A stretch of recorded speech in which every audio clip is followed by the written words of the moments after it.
Semakin sering mencari ilmu bukan semakin merubah diri ke jalan yang baik, jalan yang benar, semakin hari semakin baik, malah meninggalkan ilmu itu sendiri. Dan ini terjadi. Satu majelis saya tanya, Bapak Ibu yang bisa menyebutkan rukun wudhu saya kasih hadiah. Bingung, tidak ada yang berani ngaco. Tidak bisa jawab atau salah jawabnya saya tidak akan hukum. Coba, mulai ada yang ngaco. Kemudian dia sebutkan agak bingung. Saya kasih petunjuk. Coba Pak, jenengan kan tiap hari wudhu. Coba jenengan urutkan wudhu jenengan. Itu aja mudah kok. Akhirnya dia bilang, berarti yang pertama Habib membasuh wajah. Berarti jenengan lek wudhu boten niat Habib niat. Yang kedua basuh wajah. Terus Pak, setelah basuh wajah, basuh apa malih jenengan? Basuh tangan. Setelah tangan Pak, basuh sebagian daripada kepala atau rambut. Setelah itu basuh telinga. Dia masukkan ke rukun wudhu. Terus Pak, setelah basuh telinga, basuh kaki. Terus tartib. Berarti ada 7 Pak. Ini ku fikih pundi sing jenengan pelajari niku. Kalau rukun wudhu ada 6. Membasuh telinga itu hukumnya adalah sunnah. Termasuk yang dikatakan oleh Imam Ghazali ini, orang terkadang bukan hanya orang yang jarang majlisan yang tidak mau terima nasihat, terkadang yang suka ngaji tidak mau terima nasihat. Yang suka ngaji berat untuk mengamalkan ilmu. Begitu dengar kalau membasuh telinga itu sunnah, besok-besok kalau wudhu malah ada pakai telinga. Bukan sunnah. Pak, ayo Pak terawih sunnah. Pak, puasa Senin Kamis sunnah. Bahasa sunnah itu malah digunakan untuk menghindari. Loh, ini kan aneh. Sunnah itu kan harusnya diamalkan. Sunnah itu menambal ibadah kita yang wajib. Kalau itu berupa puasa, menambal puasa Ramadan kita. Kalau itu berupa sholat, berarti sholat sunnah itu menambal sholat wajib kita. Kalau itu berupa sedekah, sedekah itu menambal zakat wajib kita. Jadi sunnah itu menambal, menyempurnakan ibadah-ibadah wajib yang kita lakukan yang kurang sempurna. Lah kok setiap ada ibadah-ibadah sunnah yang dianjurkan, halahkan sunnah. Itu kan sunnah, itu kan sunnah. Makanya kata Imam Abdullah bin Mubarak, ya, seorang yang alim saleh, anaknya saleh, orang tuanya saleh. Al-Imam Abdullah ibn Mubarak atau yang dikenal dengan Al-Imam Ibnul Mubarak. Ayahnya bernama Al-Imam Mubarak. Imam Mubarak itu hadir orang yang saleh tapi juga bekerja. Kerjaannya apa? Menjaga kebun orang. Jadi ada salah seorang saudagar kaya raya punya kebun. Dalam riwayat kurma ada yang mengatakan kebun delima, kebun buah delima. Saking waroknya, berhati-hatinya Imam Mubarak ini, para hadirin, beliau tidak pernah mengambil satupun buah di kebun punya atasannya ini. Tidak pernah ngambil buah sedikit pun di kebun tuannya. Sehingga sampai suatu hari ini Al-Imam Mubarak didatangi oleh pemilik kebun. Ketika itu Imam Mubarak lagi di kebun, jaga kebun itu, dibersihkan daun-daun yang kering, ya. Kemudian buah-buah yang jatuh dikumpulkan, kemudian diberikan kepada pemiliknya. Kalau pemiliknya suruh jual, dijual sama Imam Mubarak. Kemudian si pemilik kebun berkata, "Ya Mubarak, tolong ambilkan untukku delima yang manis." Dipetik sama Imam Mubarak, diberikan kepada pemilik kebun. Ini bos, delimanya. Dimakan. Kecut yang Mubarak, cari yang lain, petik lagi, berikan. Kecut yang Mubarak sampai berulang kali. Sampai akhirnya kata atasannya ini, kata pemilik kebun ini, "Kamu ini sudah saya suruh jaga kebun delima ini bertahun-tahun. Masa kamu tidak bisa bedakan mana yang kecut, mana yang manis, yang Mubarak?" Apa kata yang Mubarak? "Wahai tuanku, selama aku bekerja di sini, aku tidak pernah merasakan sedikit pun bagaimana rasanya buah delima. Kamu tidak pernah makan satu kali saja makan buah delima saya ini, tidak pernah sama sekali. Oleh awak itu kan harus ngantongi sak kresek, gitu kan? Nah, malah lek ketok sing lugur-lugur wes iki bos ora gelem iki kantongi dikreseki. Paling kadang lek enek sing ndak lugur dijejek nggih, pohone keterblok lugur kabeh wes kantongi. Lugur bos ndak gelem sing lugur. Dibawa pulang. Subhat haram. Haram. Seandainya bosnya baik jadi subhat tidak mendapatkan ridho daripada bosnya berarti menjadi haram. Ini Imam Mubarak tidak mau itu. Akhirnya bosnya ini pemilik kebun ini tertegun. Wah, luar biasa ini. Jarang-jarang saya punya penjaga kebun yang jujur seperti ini, yang amanat seperti ini. Akhirnya apa? Diambil mantu. Jadi dinikahkan dengan putri si pemilik kebun. Terlahirlah seorang putra yang soleh, namanya Abdullah ibn Mubarak, yang dikenal dengan Al-Imam Ibnul Mubarak. Al-Imam Ibnul Mubarak, namanya Abdullah ibn Mubarak. Sayyidina Imam Abdullah bin Mubarak ini, Bapak Ibu pernah berkata, man tahawana bisunan uqiba bihirmanil faraid. Siapa orang yang gampang ngeremehkan sunnah, suatu hari dia akan ngeremehkan yang wajib. Hari ini, di saat ada orang ngajak kita untuk menjalankan satu ibadah yang sunnah, ayo Pak, sedekah. Alah, sedekahkan sunnah, yang wajib itu zakat. Tarawih Pak, sunnah, yang wajib itu salat isya. Qobliyah ba'diyah Pak, alah qobliyah ba'diyah kan sunnah, orang wajib. Suatu hari dia akan meremehkan yang wajib. Hari ini dia remehkan salat sunnah, besok-besok dia akan remehkan salat wajib. Na'udzubillah summa, na'udzubillah. Kalau sudah dia remehkan salat wajib, man taraka salata amidan muta'ammidan, siapa orang yang meninggalkan salat dengan sengaja, faqad bari'a min dzimmatillah, maka dia telah terlepas dari tanggungan Allah Subhanahu wa taala. Orang yang meninggalkan salat, lima waktu tidak akan diurusi sama Allah Subhanahu wa taala. Tidak akan diberikan kebahagiaan oleh Allah Subhanahu wa taala. Dan bahkan orang yang tidak salat 5 waktu, jangan harap kebaikannya.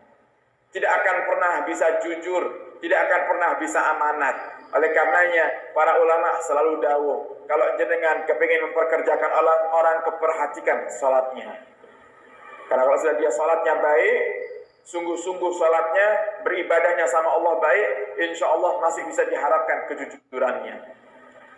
Tapi kalau sudah orang itu meninggalkan salat, mungkin hari ini dia jujur, belum tentu besok, belum tentu bulan depan, belum tentu kalau dia dalam keadaan terdesak, dia akan tetap menjaga kejujurannya. Sehingga para hadirin, kembali kepada pembahasan kita, kata Imam Ghazali wa alal khusus, liman kana talibal ilmi rasmi, orang yang mencari ilmu, terkadang saking senangnya dan seringnya dia dengarkan nasihat, malah seakan-akan nasihat itu hanya lewat telinga kanan, keluar telinga kiri.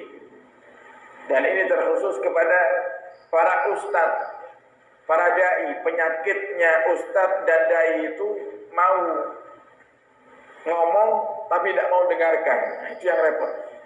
Itu penyakit itu. Makanya perlu dilawan. Dengan apa? Dengan menanamkan di dalam hati maziltu taliban.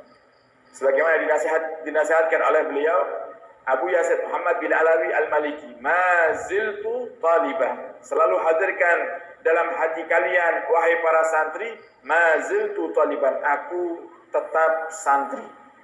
Aku tetap santri. Yang namanya santri harus belajar.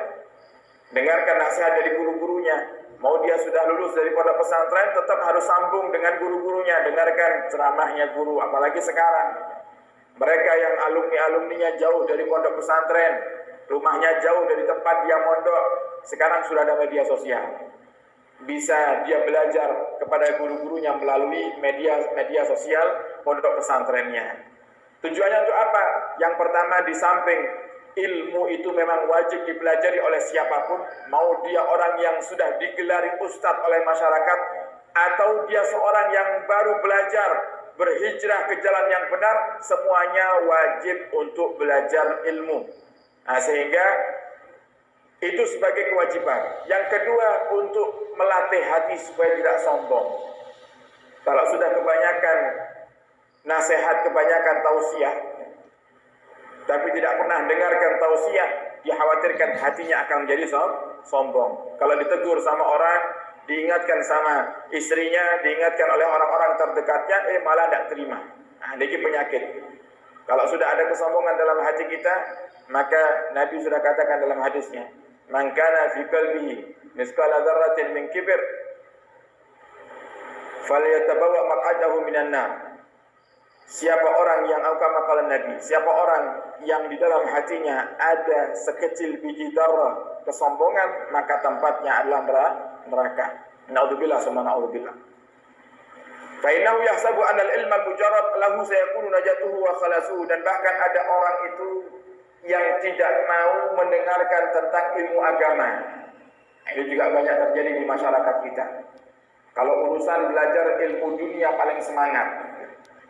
Orang tua semangat sekali kalau sudah urusan nyekolahkan anak sampai ke perguruan tinggi.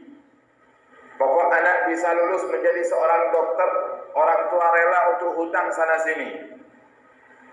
Anaknya pokok bisa menjadi orang yang hebat, orang yang sukses, orang yang bergelar doktor, orang tuanya rela jual kendaraan, jual sawah dan jual aset.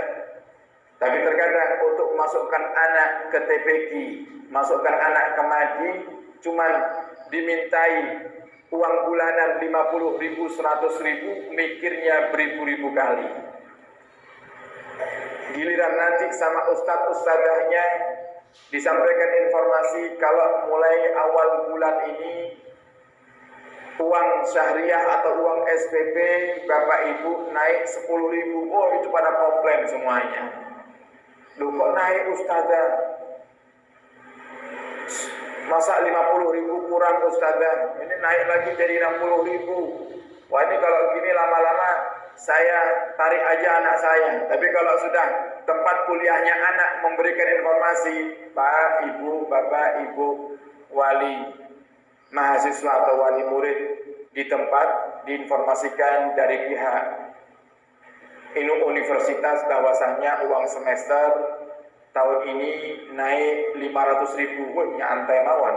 Siap, pokoknya anakku kudu sekolah sampai pintar. Nah, ini kata Mozart. Banyak orang yang hanya fokus belajar ilmu dunia, atau banyak orang tua yang hanya fokus memikirkan ilmu dunia anaknya, tapi dia lupa untuk memberikan bekal yang paling terpenting, yaitu ilmu akhiratnya. Coba sekarang kita merenung sama-sama Bapak Ibu. Anda yang masih menjalankan sifat semacam ini, hanya fokus sekolahkan anak di luar, tapi tidak diajarkan sholat, tidak diajarkan ilmu agama, tidak dikenalkan dengan Allah dan Rasulnya, coba apa yang Anda harapkan dengan anak Anda? Rata-rata kepingin anaknya terlihat sukses. Dan bahkan ada orang tua, tipe orang tua yang menyandar kepada anak. Sehingga berharap nanti kalau sudah anak saya jadi dokter yang hebat di masa yang akan datang, di masa tua saya aman. Saya tidak perlu susah payah untuk cari duit, anak saya sudah menjadi orang yang hebat. Tidak bisa Bapak Ibu. Ya, anak Anda mungkin akan jadi orang yang hebat, tapi hebat yang durhaka sama orang tuanya.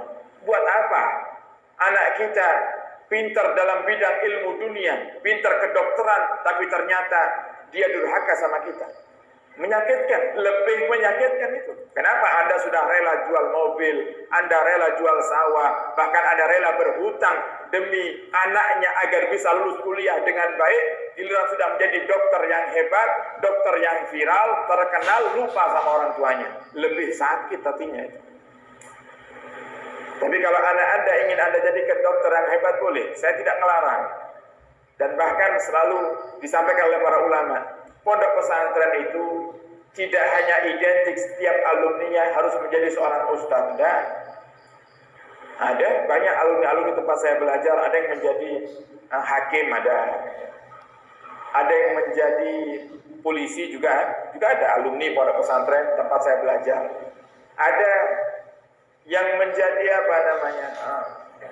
pengurus KUA juga ada banyak. Jadi kepala desa ya. Banyak itu, dan itu adalah hal yang boleh saja. Tidak semuanya harus menjadi ustadz. Cuman minimal ketika mereka menjadi seorang pengusaha, menjadi seorang pejabat, mereka akan menjadi pejabat yang kenal Allah dan Rasulnya. Sehingga menjadi pejabat yang jujur, pejabat yang peduli dengan dengan rakyatnya, menjadi dokter yang jujur. Dan dikit-dikit ngelihat pasien belum diperiksa, kadang cuma ditempelkan itu apa itu alat itu ya, tempelkan di dada kanan kiri, oh ini harus operasi, wes, ini kayak wali aja, kan, cuma tempelnya operasi. Nanti dikit-dikit obatnya, dikasih obat yang mahal. Nah ini kenapa tidak jujur? Tidak jujur, tapi coba kalau jadi dokter yang jujur, kiranya butuh operasi, dikatakan operasi. Tidak butuh operasi, dikatakan tidak operasi. Ada kemarin beberapa waktu yang lalu kita kedatangan seorang tamu ya, yang dia ada punya satu penyakit. Nah, penyakit ini sebenarnya bisa ditangani dengan pengobatan tradisional. Saya kasih usul ke orang yang sakit ini, lebih baik Pak jangan operasi. Kalau menurut dokternya gimana? Apa dokter langsung memutuskan operasi? Lah itu Habib, dokternya itu ngomong, Bapak cari informasi aja dulu. Orang yang operasi seperti ini kira-kira hasilnya mayoritas seperti apa? Nah, ini dokter ngasih isyarat sebenarnya. Kalau dia katakan tidak boleh, jangan Pak, jangan operasi. Wah, dia bisa dikeluarkan dari rumah sakit itu. Ya. Pak, ini kurangi jatah rumah sakit. Oke. Dia katakan, coba Bapak cari informasi dulu di luar, mungkin Bapak punya kawan, teman, rekan kerja yang operasi penyakit yang sama seperti Bapak. Kira-kira jangka panjangnya seperti apa? Maksudnya dokter itu rata-rata jangka panjangnya tidak baik. Rata-rata jangka panjangnya itu menjadikan lumpuh. Selagi masih bisa diobati dengan cara tradisional, walaupun harus berulang kali, yang mending seperti itu daripada lumpuh. Dokter yang jujur. Nah, ini kan kenapa? Karena dia takut jadikan orang lain susah. Kalau sampai orang itu ternyata setelah dioperasi kok dia lumpuh, kemudian setelah lumpuh kok orang itu menjadi malas sholat, maka dosanya juga ditanggung sama yang operasi. Naudzubillah. Nah, sehingga ini nasihat cinta untuk mereka, para dokter-dokter, untuk supaya berlaku yang jujur. Biasakan untuk memang benar-benar berkhidmah kepada masyarakat, niat benar-benar membantu daripada sesama manusia. Kalau kita bantu, insya Allah kita akan dibantu oleh Allah Subhanahu wa Ta'ala. Nah, ini para hadirin, Anda mau jadikan putra Anda menjadi dokter, silakan.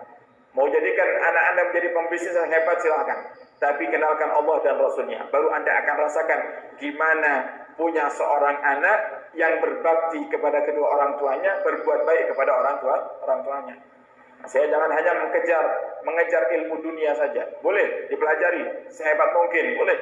Karena saat terkadang masyarakat umat Islam ini juga butuh dokter-dokter muslim yang jujur, dokter-dokter muslim yang ahli, sehingga bisa lebih diutamakan oleh umat Islam, pembisnis muslim yang ahli, daripada ekonomi umat Islam dikuasai oleh orang-orang kafir. Mending orang muslimnya yang belajar betul-betul tentang ilmu ekonomi, sehingga ekonomi umat Islam menjadi baik. Adalah hal yang mulia itu.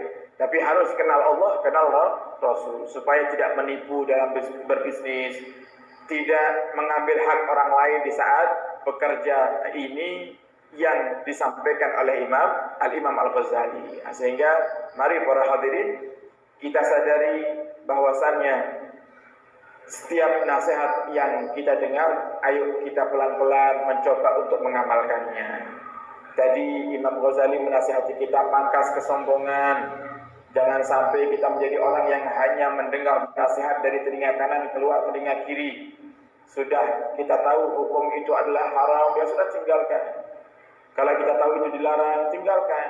Kalau kita tahu itu wajib, kerjakan. Jangan ditinggalkan. Nah, ini para hadirin, intisari daripada apa yang ingin disampaikan oleh Al-Imam Al-Ghazali. Semoga Allah jadikan hati kita hati yang tawadhu, hati yang rendah, hati yang tidak sombong, yang bisa menerima nasihat dari setiap ulama, guru, atau siapapun yang menasihati kita. Dan semoga Allah mudahkan kita semuanya itu bisa mengamalkan ilmu yang kita dapatkan di malam hari ini. Dan kita baca suratul Fatihah dengan niat semoga yang hadir diberikan umur yang panjang oleh Allah Subhanahu wa Ta'ala dalam ketaatan serta sehat wal afiat, yang sakit diberikan kesembuhan oleh Allah, yang dalam keadaan sempit rezekinya dilapangkan rezekinya oleh Allah Subhanahu wa taala, yang punya hajat Allah kabulkan segala hajat kita, hajat dunia, hajat akhirat. Yang dalam keadaan saat ini punya masalah, semoga Allah segera datangkan solusi untuk kita semuanya, dan semoga Allah mudahkan kita untuk bisa istiqamah beribadah, istiqamah duduk bersama para ulama, istiqamah untuk menjalankan ibadah yang wajib dan yang sunnah, dan semoga Allah mudahkan kita semuanya untuk bisa berziarah Makkah dan Madinah setiap tahun bersama keluarga kita, guru-guru kita dan orang-orang kita cintai, dan semoga setelah Allah panjangkan umur, kalau Allah wafatkan kita dalam keadaan husnul khatimah. Ala hadhihi niyah wa ala kulli niyatin salihah bijahin nabi wa alin nabi wa ila hadratin nabi sallallahu alaihi wasallam bisirril Fatihah.